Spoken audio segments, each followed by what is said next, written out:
Morning everyone, welcome to all of you Apna school app. Apna school app पर आप सबका फिर से एक बार हार्दिक स्वागत है, वेलकम है, वार्म वेलकम है।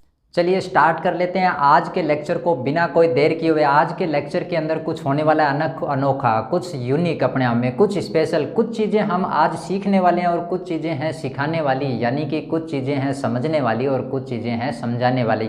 तो फटाफट हो जाइए आप एक्टिव, क्योंकि जब आप हो जाएंगे एक्टिव तो क्लास हो जाएगी और ज़्यादा इफेक्टिव। चलिए तो शुरू करते हैं। जैसा कि मैं वर्ड बोल रहा हूँ एक्टिव, तो आज का जो टॉपिक है उसका टाइटल हमने यहाँ पे दे रखा है एक्टिव पैसिव वॉइस। बहुत बार एग्जाम में इससे पुटअप किए जाते हैं क्वेश्चन और हमारे आंसर हो जाते हैं रॉन्ग, बट आज के बाद में कोई भी क्वेश्चन रॉन्ग होने का कोई चांसेस नहीं है, क्योंकि अपना स्कूल ऐप लेके आया है आपके सामने इस टॉपिक को बेहतरीन तरीके से यूनिक कंसेप्ट के साथ में। तो शुरू करता हूं मैं टॉपिक को। उससे पहले आपको बता देते हैं कि एक्टिव वॉइस और पैसिव वॉइस होता क्या है, इसके कंसेप्ट के बारे में हम बात करेंगे और इसको एक्सप्लेन करेंगे। तो सबसे पहले बात आती है मेरे पास में एक्टिव वॉइस।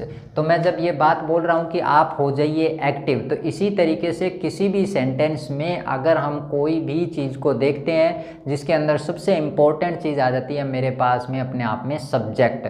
बिल्कुल सही समझे हैं कि सब्जेक्ट होता है अपने आप में नाउन, सब्जेक्ट होता है प्रोनाउन, और सब्जेक्ट के अकॉर्डिंग आपको फाइंड करना होगा एक्टिव वॉइस में सेंटेंस के अंदर। जब सेंटेंस में हम एक्टिव वॉइस के अंदर फाइंड कर लेंगे हम सब्जेक्ट को, तो सब्जेक्ट की कंडीशन के अकॉर्डिंग उसको कन्वर्ट कर लेंगे हम पैसिव वॉइस के अंदर। तो सबसे पहले हमें देखना होता है कि किसी भी सेंटेंस में सब्जेक्ट एक्टिव है, that condition is called active voice. यानी कि सेंटेंस में अगर सब्जेक्ट हो जाए अपने आप में एक्टिव, तो उसी कंडीशन में वह सेंटेंस क्या कहलाने लग जाता है, एक्टिव वॉइस कहलाना शुरू कर देता है। इसी तरीके से बात आ जाती है कि जब सब्जेक्ट एक्टिव नहीं है, is not active, that condition is called passive voice. देखिए ये तो लिखी लिखाई बात है, थोड़ा सा कंसेप्ट लंबा है, मैं नॉर्मल वे के अंदर इसको समझा देता हूँ। आपको इतनी सी बात ध्यान रखनी है, क्योंकि हर चीज़ की है एक ही दवा।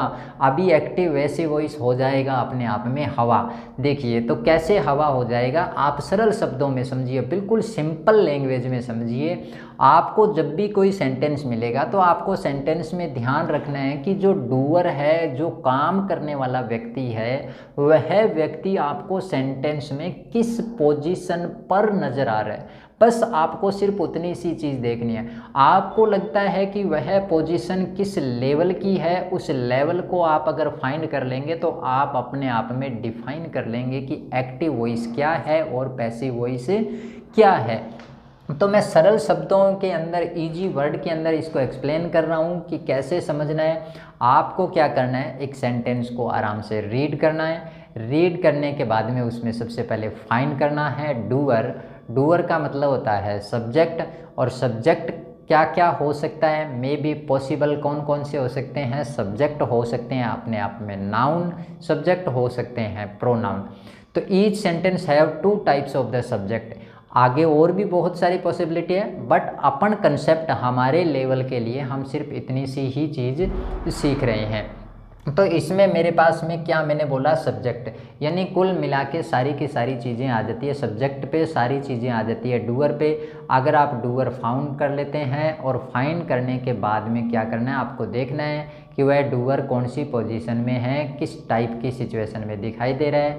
आपको लगता है कि डूअर खुद वर्क कर रहा है, दिस टाइम सेंटेंस कैसा हो जाएगा, एक्टिव वॉइस। आपको लगता है कि डूअर इस सेंटेंस में आया तो है, लेकिन अपने आप में वो ठीक से काम करता हुआ एकदम डायरेक्ट रूप के अंदर दिखाई नहीं दे रहा है, तो दैट कंडीशन क्या कहलाएगी, पैसिव वॉइस कहलाएगी। चलिए एक सेंटेंस लिखा हुआ है, इसके ऊपर थोड़ा सा अपन डिस्कशन करते हैं और फिर हमारे को थोड़ा रूल समझने की आसान हो जाएगा। देखिए सेंटेंस लिखा हुआ है राम हेल्प्स हिम। ये सेंटेंस के अंदर हम सेंटेंस को आराम से पढ़ते हैं कि राम उसकी सहायता करता है।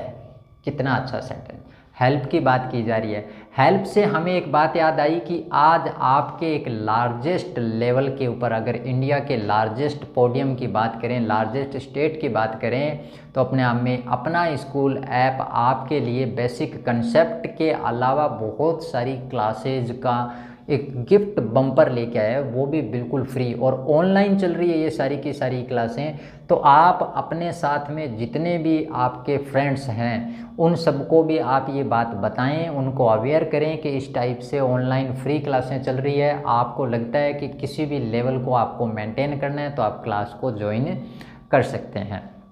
चलिए, तो राम हेल्प्स हिम, राम क्या करता है, उसकी सहायता करता है। तो देखिए सेंटेंस में हम गए, हमने देखा कि इसमें काम करने वाला व्यक्ति कौन है। काम करने वाला मतलब डूअर कौन है, डूअर है इसके अंदर राम। जब राम डूअर है इसमें, तो इसका मतलब हमें पता चल गया काम करने वाला व्यक्ति अपने आप में सब्जेक्ट की पोजीशन पे आ गया है। इस टाइप में हम इस सेंटेंस को क्या कह देते हैं, एक्टिव वॉइस कह देते हैं। क्यों कह रहे हैं, राम काम करने वाला व्यक्ति था और वो सबसे पहले सेंटेंस के अंदर प्रेजेंट हो गया है। अब जैसे पैसिव वॉइस में कन्वर्ट करेंगे तो he is helped bye Ram, यानी कि अब जो सहायता है वो किसके द्वारा की जा रही है, राम के द्वारा की जा रही है। अब सेंटेंस वही का वही है, मीनिंग वही का वही है, बट राम ने अपना प्लेस क्या कर लिया है, चेंज कर लिया है, अपनी जगह बदल ली है। जब हम भी कई बार बैठे बैठे बोर हो जाते हैं तो हमें भी लगता है कि अब तो चैनल चेंज कर लिया जाए, अपना प्लेस चेंज कर लिया जाए। ऐसे ही राम ने अभी क्या कर लिया है, अपनी प्लेस चेंज कर ली है। वो सब्जेक्ट पोजीशन से उठकर कौन सी पोजीशन पे चला गया है, ऑब्जेक्ट की पोजीशन पे चला गया है, इसलिए वो हो गया है पैसिव वॉइस।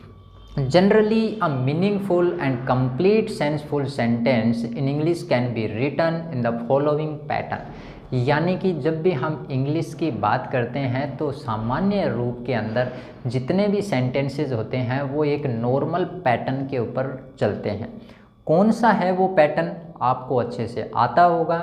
नहीं भी आता है तो हम इसको क्लास के अंदर पहले भी क्लियर कर चुके हैं, लेक्चर के अंदर डिलीवर कर चुके हैं, फिर भी मैं एक बार फिर से बता देता हूँ। तो जनरल वे के अंदर जब भी कोई सेंटेंस आ जाता है, whenever we are seeing, जब भी मैं किसी सेंटेंस को देख रहा हूँ उस टाइम में हमारे को पता चलता है कि सबसे पहले सेंटेंस में आता है सब्जेक्ट, इसके बाद में आ जाती है हेल्पिंग वर्ब, इसके बाद में आती है main verb, after then object and after then complement. इस सेंटेंस के रिमेनिंग जो भी पोर्शन बचा हुआ है वो कॉम्प्लीमेंट के अंदर अपन ऐड कर देते हैं। तो ये तो है जनरली वे, इंग्लिश के अंदर जो आज तक के जितने भी पैटर्न हैं उसके अंदर हम इसको फॉलो करते हैं। रुकिए, मैं जो पैटर्न बता रहा हूँ, मैं जितनी भी यहाँ पर चर्चा करूँगा, डिस्कशन करूँगा आपसे, वो सारी की सारी चीज़ें किसके ऊपर चल रही है, वो सारी की सारी चीज़ें चल रही है सिंपल सेंटेंस पे।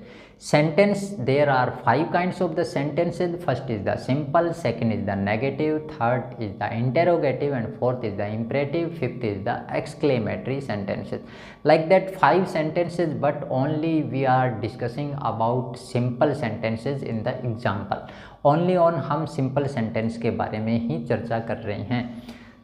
अब बात करते हैं इंग्लिश ग्रामर की। तो in English grammar there are 2 way represent or expresses full meaning without its changing. हम अपने आप में पूरी तरीके से बिना कोई मीनिंग चेंज किए हुए सेंटेंस को 2 वे के अंदर एक्सप्रेस कर सकते हैं। कितनी लाजवाब बात है, ये है टॉपिक की यूनिक बात। हमने स्टार्टिंग में ये बात बोली थी कि आज के लेक्चर में होने वाला है कुछ यूनिक, कुछ चीज़ें हैं समझने वाली, कुछ चीज़ें हैं समझाने वाली।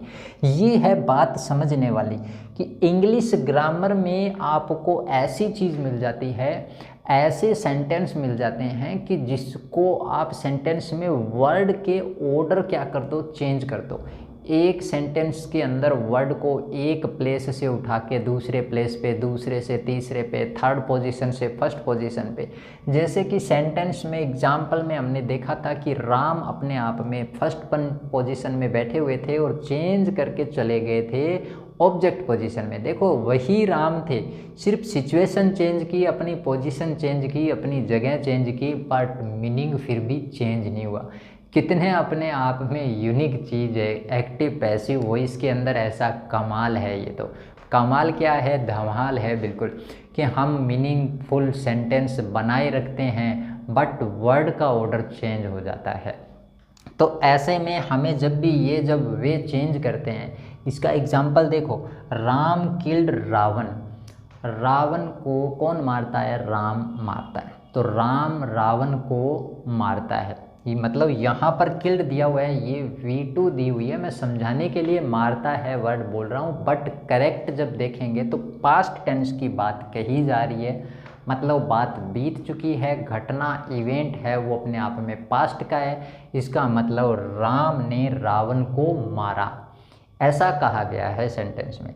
अब जब इसको हम सेकेंड वे के अंदर चेंज करेंगे तो ऐसा लिखा हुआ आ जाता है कि Ravan was killed by Ram, यानी अब बात आ रही है कि रावण को राम के द्वारा मारा गया। देखो कितनी अनोखी बात है ना। नॉर्मल वे में तो क्या कह रहे थे? राम ने रावण को मारा या मार दिया। यहाँ पर क्या बात हो गई है? रावण को राम के द्वारा मारा गया।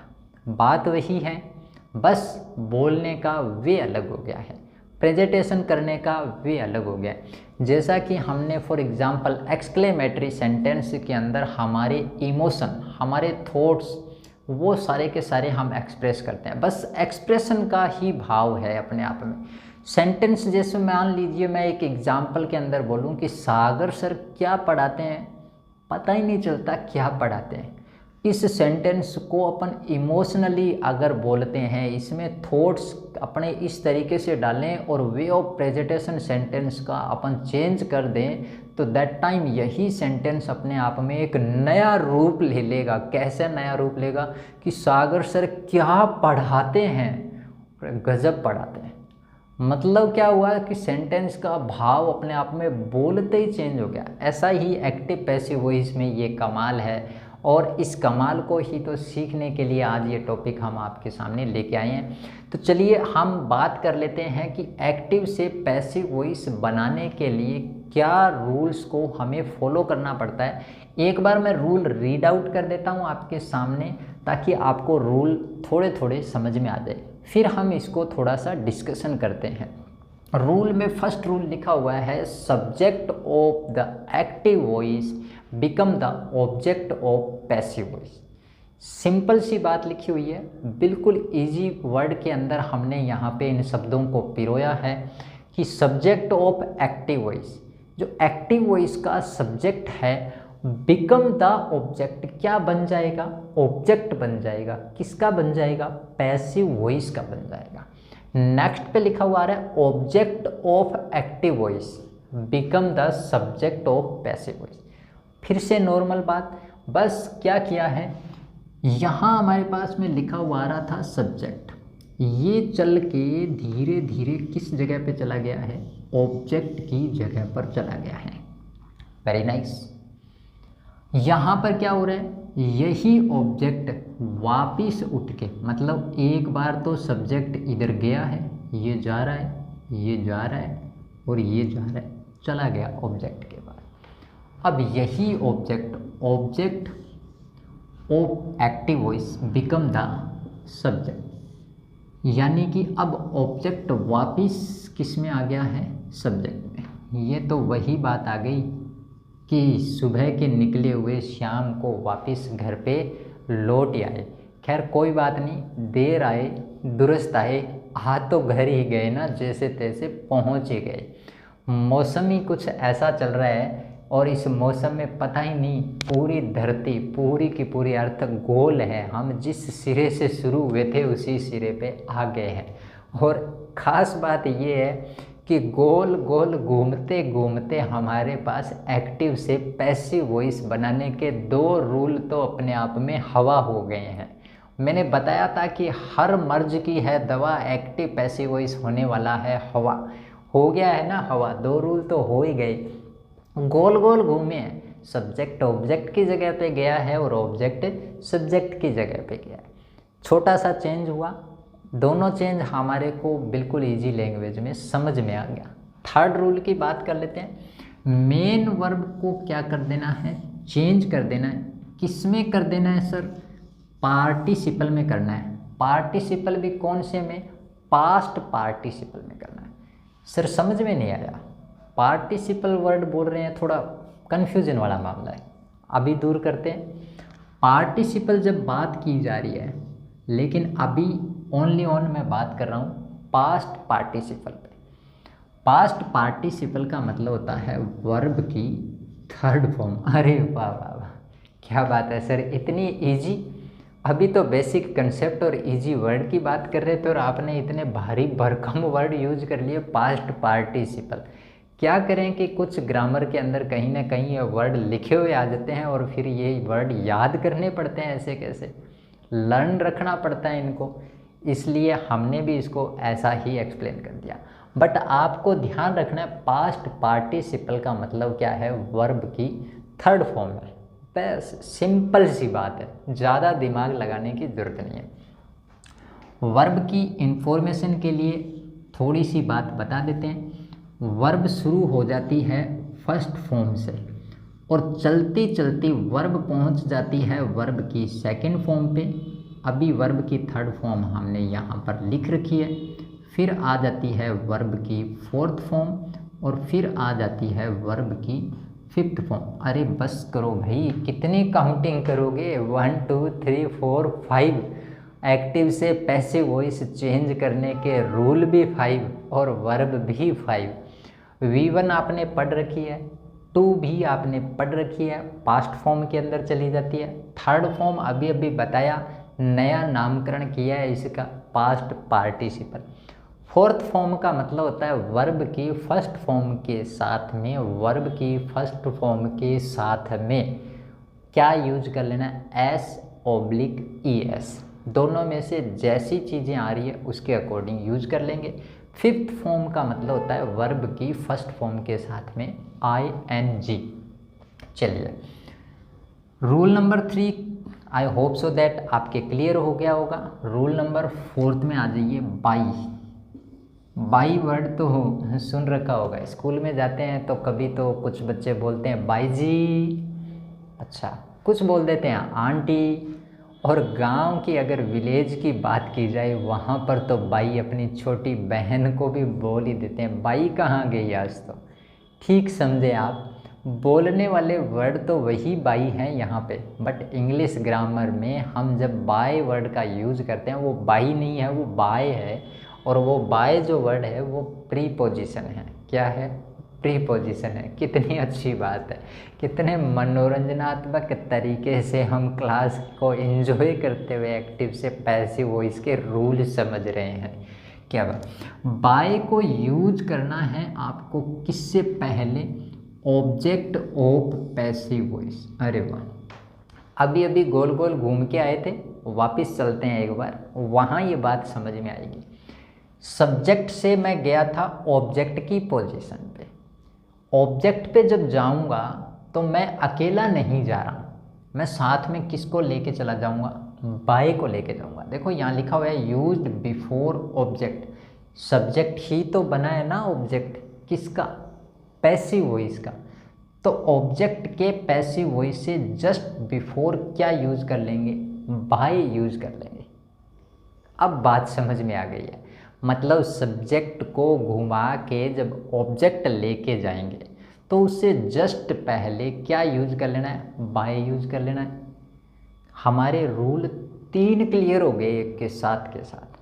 साथ के साथ सब्जेक्ट गोल गोल घूमा, ऑब्जेक्ट बना, ऑब्जेक्ट बना सब्जेक्ट, ऑब्जेक्ट से पहले लगाया वर्ब की थर्ड फॉर्म, और उससे पहले जस्ट पहले, ऑब्जेक्ट से जस्ट पहले क्या लगा दिया, बाय लगा दिया, और वो बन गया अपने आप में पैसिव। रूल नंबर 5 आ जाता है tense change. According to active voice में सेंटेंस के अंदर आई हुई वर्ब के अकॉर्डिंग इन चीज़ों को चेंज करेंगे।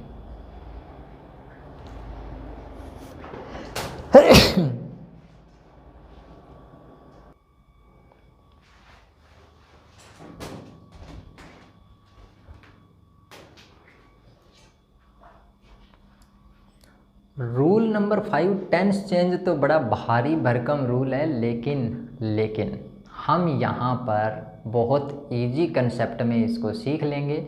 जैसे कि हमने ऊपर के 4 रूल क्या कर दिए, बिल्कुल हवा कर दिए, ऐसे ही रूल नंबर 5 भी सीख लेंगे। अभी हमने ये रूल रीड किए। रूल रीड करने के बाद में आपको सेंटेंस में करना क्या है, उस वर्क पे भी अपन थोड़ा सा कंसंट्रेट करते हैं। एक एग्जाम्पल लिखा हुआ है, राम वॉज टीचिंग मी। कभी तो राम रावण को मार रहे हैं, कभी रावण मर रहा है रावण के द्वारा, और कभी कभी राम हमें पढ़ा रहे हैं। देखो, Ram was teaching me, Ram मुझे पढ़ा रहे थे। यहाँ पर सेंटेंस आ गया है, एज्यूम कर लेंगे एक्टिव वॉइस का सेंटेंस आ गया है। एक्टिव वॉइस का सेंटेंस आते ही चारों रूल कैसे अप्लाई करने हैं, how is it apply on the sentence that time active voice sentence change into passive voice. चलिए समझते हैं। First of all we are finding the verb in a sentence. First step क्या करना है, verb find करनी है। Verb हमने find की, राम वॉज टीचिंग मी, तो हमें पता चला वर्ब अपने आप में क्या आ गई है, टीचिंग आ गई है। वर्ब से स्टार्ट कर दो क्वेश्चन पूछने, जितने क्वेश्चन पूछ सकते हो आप उतने क्वेश्चन पूछो, एज यू लाइक, जो मन में आए वैसा क्वेश्चन पूछ लो। टीचिंग से पहला क्वेश्चन पूछा गया, हाँ जी साहब कौन पढ़ा रहे हैं, हु वॉज टीचिंग, कौन पढ़ा रहे थे, हु इज टीचिंग, कौन पढ़ा रहे हैं, कौन पढ़ा चुके हैं, किसी भी टाइप का पूछ लीजिए। पूछ लिया, आंसर भी आ गया हैंड टू हैंड। कौन पढ़ा रहे थे, राम पढ़ा रहे थे। हु का जो रिप्लाई आ गया वही उस सेंटेंस का क्या हो जाता है, सब्जेक्ट हो जाता है, डियर स्टूडेंट। चलिए सेंटेंस में वापस से दो चीज़ें इजी गोइंग ढूंढ ली। वर्ब के पास गए, प्यार से पूछा कौन, हु, रिप्लाई आया डूअर यानी सब्जेक्ट। पूछ लेंगे क्या पढ़ा रहे थे, पता नहीं। किसे पढ़ा रहे थे, पता है। क्या या फिर किसे, यानी कि हुज और हुम से क्वेश्चन पूछ लेंगे, व्हाट से पूछ लेंगे। अगर इनके रिप्लाई आ जाता है, चाहे व्हाट का आ जाए, हुम का आ जाए, हुज का आ जाए, उसके अकॉर्डिंग हम सेंटेंस में सब्जेक्ट और ऑब्जेक्ट को फाइंड कर लेंगे। हु का आया तो सब्जेक्ट आ गया, व्हाट का और हुम का रिप्लाई आ गया तो ऑब्जेक्ट आ गया। कितना आसान काम है। तो मी क्या आ गया है, ऑब्जेक्ट आ गया है। बची हुई है हमारे पास में एक ही चीज़, general way in English complete meaning and senseful sentence can be written following the pattern. वापिस से उस बात को याद कीजिए जो अभी स्टार्टिंग के टाइम में मैंने बताया था। नॉर्मल वे में सबसे पहले आ जाता है सब्जेक्ट, इसके बाद में आ जाती है हेल्पिंग वर्ब, यानी हेल्पिंग वर्ब है सेकंड नंबर पे। तो इस सेंटेंस में वो जो दी हुई है वो है हेल्पिंग वर्ब। क्या बात है, रिप्लाई आने शुरू हो गए हैं बहुत सारे बच्चों को, बड़े इंटेलिजेंट बच्चे हैं। ये है आपका एक्टिवनेस, इसको बोलते हैं सैल्यूट। आपने रिप्लाई किया है, यहाँ पर देखो स्मृति लिख रही है, मोहुल लिख रहा है, विजिता लिख रही है, बिल्कुल कि पास्ट कंटिन्यूस की हेल्पिंग वर्ब है। बिल्कुल आप सही हैं, सही पहचान रहे हैं, पास्ट कंटिन्यूस की ही हेल्पिंग वर्ब है। चलिए देखते हैं अब आगे का सिस्टम। सबसे पहला स्टेप कंप्लीट हो चुका है। सेंटेंस आया एग्जाम में, सेंटेंस के पार्ट को फाइंड कर लो। Who is the subject, who is the object, who is the verb, and after then apply the all 5 rule on sentence. सारे के सारे रूल अप्लाई कर दो छोटे छोटे स्टेप में और पैसिव वॉइस बन जाएगा। चेंज करके देखते हैं, फिर बात करते हैं। फर्स्ट रूल, सब्जेक्ट को ऑब्जेक्ट बनाओ, यानी कि ये सब्जेक्ट कहाँ जाएगा, ऑब्जेक्ट की जगह पे जाएगा। मैंने लिख दिया राम, यही बात हुई थी। ऑब्जेक्ट चला जाएगा कहाँ पे, सब्जेक्ट की जगह पे, यानी मी। अब ये है प्रोनाउन। प्रोनाउन में भी है पर्सनल प्रोनाउन और पर्सनल प्रोनाउन में भी है अपने आप में फर्स्ट पर्सन, और फर्स्ट पर्सन में भी है सिंगुलर, और ऑब्जेक्ट की पोजीशन पे है। हमें लेके आनी है इसकी सब्जेक्ट की पोजीशन। हम रूल को जब डिटेल में डिफाइन करेंगे ना तब समझेंगे इसको। अभी तो मैं आंसर लिख देता हूँ। ऑब्जेक्ट चेंज होके जाएगा तब आ जाएगा आए में। बहुत बढ़िया। पहला और दूसरा रूल कंप्लीट हो गया है। सुन रहे हैं आप बात? 2 रूल 2 वर्ड सेंटेंस में फिट हो गए। क्या कह रहे हो? अच्छा लगा देते हैं अभी कि ऑब्जेक्ट से पहले प्रीपोजिशन का यूज कर लेना था सर। बाय, बिल्कुल, ये लीजिए बाय भी लगा दिया है। इसके बाद में रूल था मेन वर्ब, और किस में चली जाएगी? वो पास्ट पार्टिसिपल में चली जाएगी। और पास्ट पार्टिसिपल का मतलब वर्ब की थर्ड फॉर्म आ जाएगी। टीचिंग की थर्ड फॉर्म टीच, टोट, टोट, सेकंड और थर्ड सेम। चलिए कहाँ लिख देंगे? इससे पहले लिख देंगे टोट। अब बीच में जो पोर्शन बचा है वो बचा है सिर्फ और सिर्फ किसका? टेंस चेंज का। आई होप सो दैट आपको ऊपर के 4 रूल समझ में आ गए होंगे। 5th रूल टेंस चेंज कैसे करेंगे इसके बारे में हम लेकर हाजिर होंगे आपके सामने जल्दी नेक्स्ट वीडियो। तो तब तक आप जुड़े रहें, देखते रहें। एक नई उमंग और एक नए जोश और अपने फ्यूचर को बनाने के लिए, अपने सपनों को एक नया पंख देने के लिए, एक नया उड़ान देने के लिए, एक नया सपने का रूप देने के लिए आप जुड़े रहिए अपना स्कूल ऐप के साथ। और हम इसको कंप्लीट कर देते हैं। अब सेंटेंस को जाते जाते वॉच है तो इसके साथ में आई आ जाएगा वर और फिर लग जाएगा बीइंग। तो I were being taught by Ram. इस तरीके से इसका पैसिव वॉइस बन जाएगा। तो अब तो आपको ये बातें समझ में आ गई होगी। अपन नेक्स्ट वीडियो के अंदर चेंज करेंगे इन पूरे सेंटेंस को, किस टाइप से चेंज करना है। रूल के अंदर हमें जब प्रोनाउन की कंडीशन आएगी तो कैसे चेंज करेंगे, पूरी टोटल कंसेप्ट लेके आपके सामने जल्दी हाजिर होंगे। आशा करते हैं, उम्मीद करते हैं, आई होप सो दैट आपको अब तक का लेक्चर पूरी तरह समझ में आ गया होगा। मैं छोटे से शब्दों में रिपीट कर देता हूँ।